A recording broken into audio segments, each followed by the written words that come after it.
साथियों नमस्कार, स्वागत है आप सभी का एक बार फिर आपके अपने YouTube चैनल ऑनलाइन IITM मंत्रा में। आज की इस वीडियो से हम इंजीनियरिंग ड्राइंग के सभी महत्वपूर्ण सवालों की एक सीरीज शुरू करने वाले हैं। आज की इस वीडियो में हम इंजीनियरिंग ड्राइंग के 25 मल्टीपल चॉइस क्वेश्चन डिस्कस करेंगे जो पिछले साल किसी न किसी एग्जाम में आ चुके हैं। ये सभी सवाल आपके लिए बहुत ही महत्वपूर्ण भूमिका अदा करेंगे अगर आप किसी भी एग्जाम की तैयारी कर रहे हो, चाहे वो अप्रेंटिस के लिए तैयारी कर रहे हो, किसी प्राइवेट जॉब के लिए कर रहे हो या किसी भी सरकारी जॉब के लिए भी तैयारी कर रहे हो, तो इसी तरह के सवाल पूछे जाते हैं इंजीनियरिंग ड्राइंग में। तो आज की इस वीडियो में हम ऐसे ही 25 महत्वपूर्ण सवाल डिस्कस करेंगे पूरी डिटेल के साथ। तो बने रहे वीडियो के अंत तक और आइए शुरू करते हैं आज के सवाल।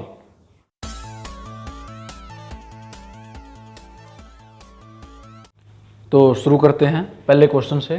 फर्स्ट क्वेश्चन हमारा क्या है, which is the hardest grade of pencil. आपको पता है कि पेंसिल अलग अलग ग्रेड में अवेलेबल होती है, तो आपको बताना जो सबसे हार्ड ग्रेड की पेंसिल है वो क्या होगी। ऑप्शन है आपके पास 7H, 8H, 9H, 10H। तो जितना भी H बड़ा होगा, जैसे इसके पीछे लिखा हुआ है H, तो इसके आगे जो नंबर है 10, 9, 8, 7, जितना भी ये नंबर बड़ा होगा पेंसिल उतनी क्या होगी, हार्ड होगी। तो यहाँ पे सबसे बड़ा नंबर किसके साथ है, यहाँ है 10, तो ये सबसे बड़ा है, तो सबसे हार्डेस्ट ग्रेड की पेंसिल क्या हुई, 10H। तो हमारा आंसर क्या हो जाएगा, डी। तो इसका आंसर क्या है, डी। अगर यहाँ पर 10H ऑप्शन में नहीं होता तो फिर सबसे हार्ड पेंसिल कौन सी होती हमारी, 9H होती। इसी प्रकार फिर 8H, 7H। तो ये आपने क्या देखना है, H के आगे जो नंबर बड़ा है वही सबसे क्या होगी, हार्ड ग्रेड की पेंसिल होगी। नेक्स्ट क्वेश्चन है, during operation of drafter the two arms of the drafter remain set. Question में पूछा गया है जो आप ड्राफ्टर यूज करते हो इंजीनियरिंग ड्राइंग में, उसकी दो आर्म होती हैं, दो भुजाएं होती हैं, वो वर्किंग के दौरान, काम के दौरान कितने एंगल पे होती हैं। ऑप्शन क्या है, 90 डिग्री, 45 डिग्री, 180 डिग्री, 270 डिग्री। तो जो ड्राफ्टर होता है उसकी दोनों आर्म कितने डिग्री पे होती हैं, 90 डिग्री पे। एक दूसरे के साथ कैसे जुड़ी होती हैं, 90 डिग्री पे, ऐसे। यहां पर एक बड़ा स्केल होता है और इधर एक छोटा स्केल होता है, तो इनके बीच में जो एंगल बनता है वो कितना बनता है, 90 डिग्री। हमसे यही पूछा गया था। नेक्स्ट क्वेश्चन है third, What is the size of D1 drawing board as per IS 1444 to 1989। यानी कि ड्राइंग बोर्ड के साइज होते हैं जिनको हम डेजिग्नेट करते हैं D0, D1, D2, D3, D4 से आपने इंजीनियरिंग ड्राइंग में पढ़े होंगे। तो यहां पर जो साइज पूछा गया है वो पूछा गया D1 का, यानी D1 जो ड्राइंग बोर्ड है उसका साइज बताओ इन ऑप्शन में से। तो ऑप्शन के आपके पास है 500 गुणा 350 गुणा 15 mm, बी ऑप्शन है 700 गुणा 500 गुणा 15 mm, ऑप्शन सी है 1000 गुणा 700 गुणा 25 mm और ऑप्शन डी है 1500 गुणा 1000 गुणा 25 mm।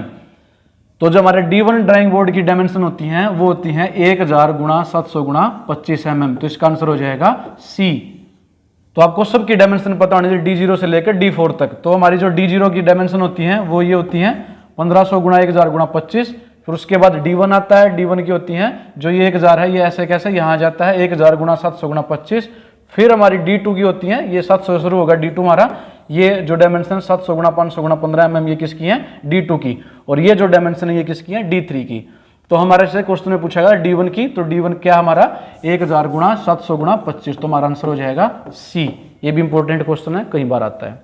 नेक्स्ट क्वेश्चन है, what is the angle marked x in the set square setup. ये दो सेट स्क्वायर है, इनका सेटअप बनाया गया है, डायग्राम दिया गया है। तो जहां पर x लिखा है आपने इस एंगल का मान बताना, यानी कि इसकी वैल्यू कितनी होगी। तो आपको पता है दो तरह के सेट स्क्वायर होते हैं, इसमें जो एंगल होते हैं वो होते हैं 30-60 डिग्री, जो हमारी छोटी साइड है उसके सामने 30 डिग्री, जो बड़ी साइड है उसके सामने 60 डिग्री, और सबसे बड़ी जो साइड है उसके सामने 90 डिग्री का होता है। तो ये जो सेट स्क्वायर ये 30-60 का है। इधर जो है जिसमें हमारी दोनों भुजाएं बराबर होती हैं, इसमें जो एंगल होता है वो 40-45 डिग्री का होता है, दोनों में 45 डिग्री, यहाँ भी 45 डिग्री। तो आपको ये एंगल बताना है।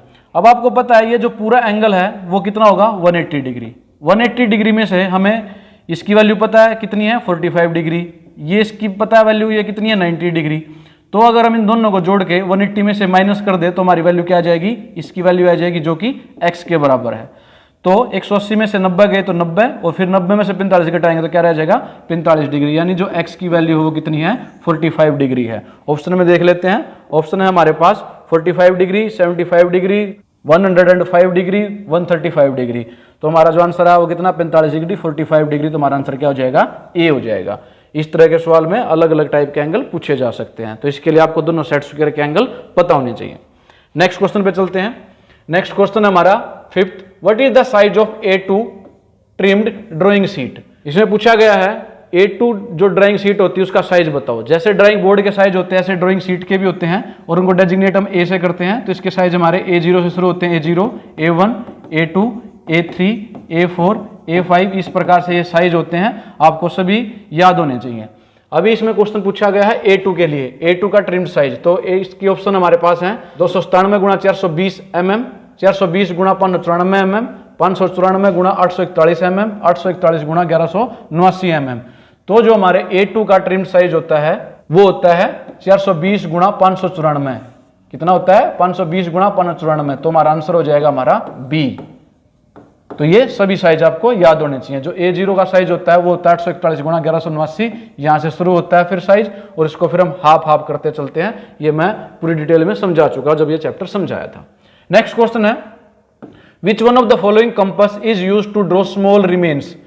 इसमें पूछा गया है कि जो कंपास है, चार नाम दिए गए हैं, बीम टाइप, लार्ज टाइप, बो टाइप, ड्रॉप टाइप। इनमें से जो स्मॉल रिमेन यानी स्मॉल जो डायमीटर की चीजें हैं वो ड्रॉ करने के लिए काम आता है, तो उसका आंसर बताना है। तो इसका आंसर हमारा हो जाएगा बो टाइप। जो बो टाइप है वो स्मॉल रिमेन्स के लिए हम यूज करते हैं, तो आंसर हो गया हमारा सी।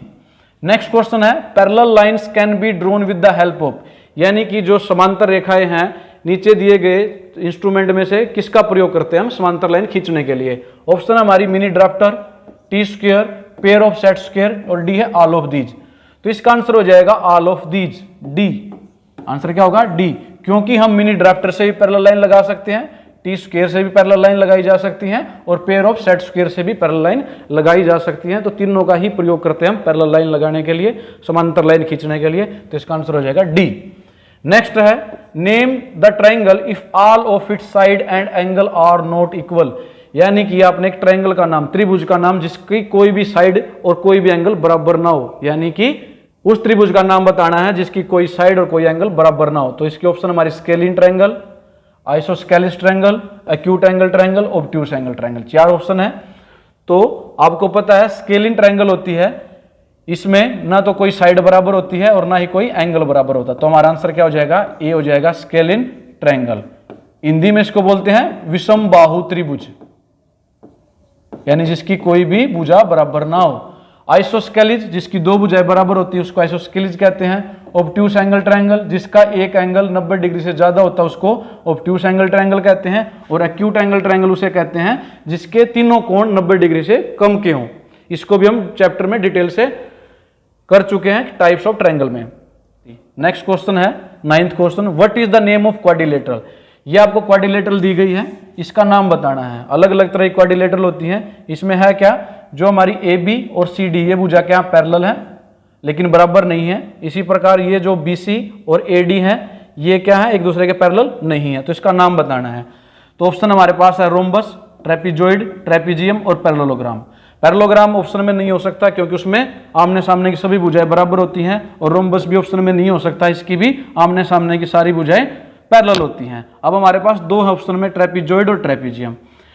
तो इसका आंसर ट्रेपीजॉइड भी हो सकता है, ट्रेपीजियम भी। क्यों? इसी फिगर को ट्रेपीजॉइड बोलते हैं हम अमेरिकी बुक्स में और ट्रेपीजियम बोलते हैं ब्रिटिश में।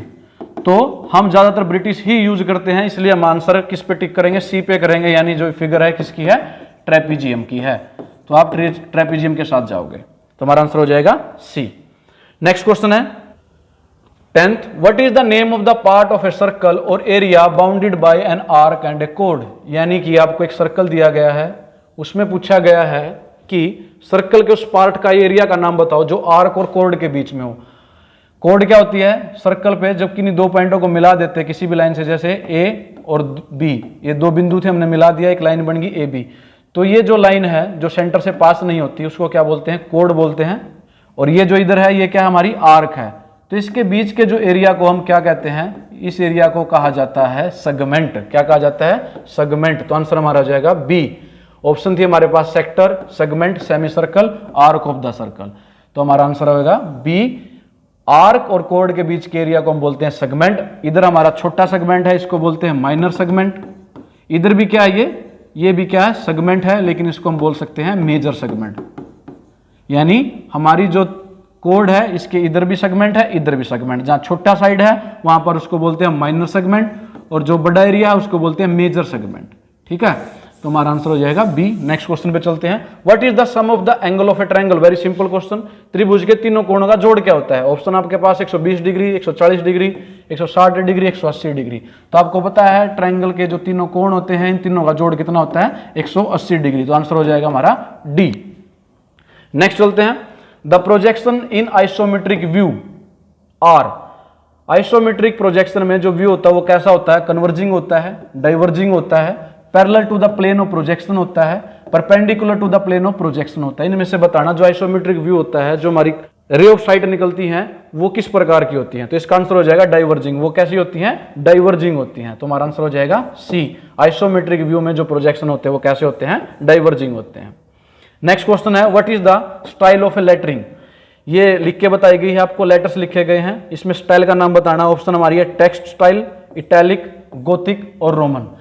तो जहां हम लेटर बिल्कुल बराबर साइज में लिखते हैं, इसकी मोटाई को घटाए या बढ़ाए बिना, और ये अक्सर सजावटी भी नहीं होते, सिंपल होते हैं, तो वो होती है हमारी गोथिक लेटर। तो हमारा आंसर हो जाएगा गोथिक लेटरिंग। जो ये स्टाइल है कौन सा है? Gothic lettering. क्योंकि हम देख रहे हैं सभी जो अक्षर लिखे गए हैं वो एक मोटाई में लिखे गए हैं और सजावटी नहीं है, सिंपल अक्षर है। तो आंसर हो जाएगा गोथिक। नेक्स्ट है 14th question. Name the dimension that provide relationship between centre of hole and slot. आपने उस डायमेंशन का नाम बताना जो सेंटर ऑफ होल और स्लॉट्स के बीच में रिलेशन बताए। ऑप्शन हमारे पास है size dimension, location dimension, functional dimension या नॉन फंक्शनल डायमेंशन। तो जो डायमेंशन सेंटर ऑफ होल और स्लॉट के बीच में रिलेशन बताती है, यानी कि उसकी लोकेशन बताती है, तो उस तरह की डायमेंशन को बोलते हैं लोकेशन डायमेंशन। तो हमारा आंसर हो जाएगा बी। ये कौन सी डायमेंशन है? Location dimension. नेक्स्ट क्वेश्चन है, if A line intersect a circle eight 2 point and does not pass through the centre, this line segment is called. ये कहता है एक सर्कल है, इस सर्कल के ऊपर कहीं भी 2 पॉइंट हैं और जब भी आप इनको मिलाते हो तो ये सेंटर में से पास नहीं होते, लिखा हुआ does not pass through the centre, तो इस सेगमेंट को, इस लाइन को क्या कहा जाता है? ऑप्शन हमारे पास डायमीटर, कोड, रेडियस लाइन, क्वाड्रेंट। तो इस लाइन को कहा जाता है कोड। क्या कहा जाता है? कोड। अभी हमने ये पिछले क्वेश्चन में भी डिस्कस किया था। अगर यही कोड अगर सेंटर से पास हो तो ये क्या बन जाता है? डायमीटर बन जाता है। ये क्वेश्चन ये भी इंपॉर्टेंट है। अगर क्वेश्चन आ जाए सबसे लंबी कोड कौन सी होगी या किसके बराबर होगी, तो किसके बराबर होगी? डायमीटर के बराबर होगी। नेक्स्ट क्वेश्चन है, which is the correct method of dimensioning the arc. कोई भी आर्क लगाते हो, उसकी डायमेंशनिंग करते हो, तो डायमेंशनिंग में उसको कैसे लिखा जाएगा? तरीका है, जैसे 30 आर, स्मॉल आर लिखेंगे, या 30 बाद में लिखेंगे कैपिटल आर, या ऑप्शन सी है पहले आर लिखोगे कैपिटल बाद में 30 लिखोगे, या आर बराबर 30। तो अगर आपको किसी भी आर्क की या आपको रेडियस दिखाना है सर्कल का चाहे आर्क का, उसको लिखने का तरीका क्या होता है? बेस्ट तरीका है ये सी, R30, यानी पहले आप कैपिटल आर लिखोगे बाद में उसका साइज लिखोगे जिस भी रेडियस की वो आर्क है। तो ये हमारा आंसर हो जाएगा सी। नेक्स्ट क्वेश्चन है, what is the name of the drawing. एक ड्राइंग बनाई गई है, इसमें आपकी 3 डायमेंशन है, 2 डायमेंशनों पे एंगल जो है वो 30 डिग्री का है और एक डायमेंशन हमारी परपेंडिकुलर है रेफरेंस लाइन के साथ। तो इस तरह की ड्राइंग को क्या कहते हैं? ऑप्शन हमारे पास isometric drawing, oblique drawing, perspective drawing या ऑर्थोग्राफिक ड्राइंग। इस तरह की ड्राइंग को हम बोलते हैं आइसोमेट्रिक ड्राइंग। जब हमारे 2 एंगल कितने हो 30 डिग्री पे, तो हम उसको बोलते हैं आइसोमेट्रिक ड्राइंग। ये भी इंपॉर्टेंट है, याद रखना, आइसोमेट्रिक ड्राइंग। नेक्स्ट क्वेश्चन है, projection of an object shown by 3 view is known as. Question हमारा ये है कि जब हम कोई भी प्रोजेक्शन 3 व्यू में दिखाते हैं तो उसको क्या कहते हैं? पर्सपेक्टिव, आइसोमेट्रिक, ओब्लिक या orthographic.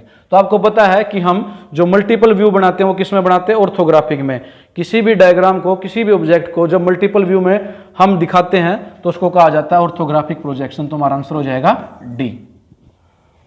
Next question, what is the name of conventional representation of the material. आपको एक डायग्राम दिया गया है, ड्राइंग में इस तरह की कन्वेंशन किसको दर्शाने के लिए यूज की जाती है?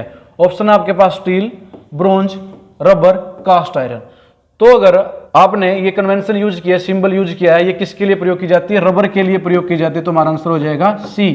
ये सेम आपकी जो कन्वेंशन है माइका के लिए भी यूज करते हैं, एबेस्टोस के लिए यूज करते हैं, प्लास्टिक या रबर के लिए भी यूज करते हैं। तो हमारा आंसर हो जाएगा सी। तो ड्राइंग में अलग अलग तरह की कन्वेंशन होती है, आपको सभी पता होनी चाहिए। नेक्स्ट क्वेश्चन है, what is the size of title block for A2 size drawing board. आपको पता है जब भी हम कोई ड्राइंग बनाते हैं तो उसके साइड में हम यहाँ इस कोने में क्या लिखते हैं, टाइटल ब्लॉक लिखते हैं या टाइटल ब्लॉक बनाते हैं। तो उसका साइज क्या होगा A2 ड्राइंग शीट के लिए? ऑप्शन हमारे पास है 150 गुणा 50 mm, 160 गुणा 55 mm, 185 गुणा 65 mm, 200 गुणा 70 mm। तो इसके लिए हम यूज करते हैं 185 इंटू 65 mm यानी 185 गुणा 65 mm। तो आंसर हो जाएगा हमारा सी। जो A2 ड्राइंग शीट है उसके लिए जो टाइटल ब्लॉक का साइज रखेंगे वो कितना रखेंगे हम, 185 गुणा 65 mm।